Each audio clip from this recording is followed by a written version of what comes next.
And when the young man marries, the most important person in their life should be that of the wife.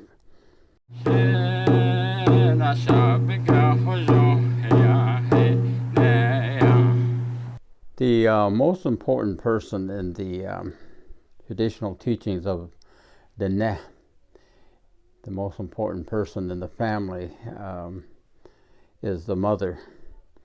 The children take on the clan of the mother, and the children are actually belong to the mother because they belong to her clan.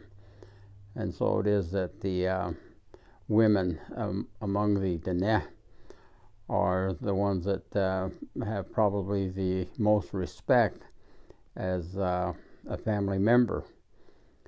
And so the most important person to the boy and to the girl is their mother.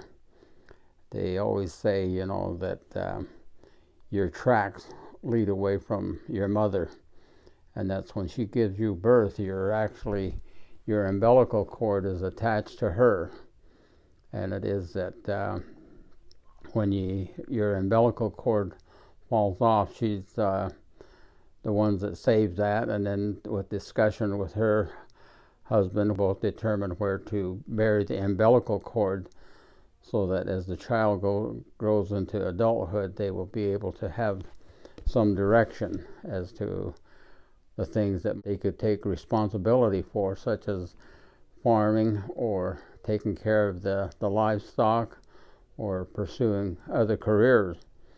But it is that the mother is always the most important individual within a family, and the young men are supposed to recognize that. And when the young man marries, the most important person in their life should be that of the wife.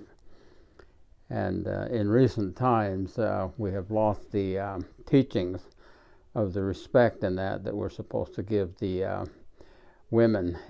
And men are never supposed to ever strike their children with their hand, because there are sacred markings on the fingertips.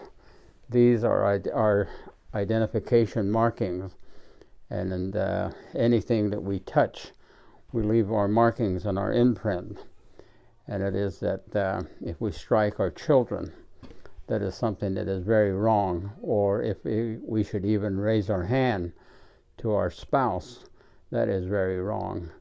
And even the idea of striking another Dene with the hand is something that was very much considered taboo, and it was something that should never be done. And the teaching goes very serious about a man ever laying their hand on their spouse in anger.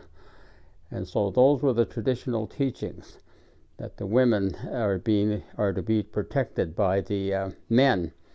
In fact, the Navajo knot, or the Navajo bun, is actually considered in two parts. It is an upper and a lower, and both of them are supposed to be representative of the point of the arrowhead, and one pointing toward each other. But if you lay that sideways, it is the symbol for the teaching of male and female. They are separate but equal.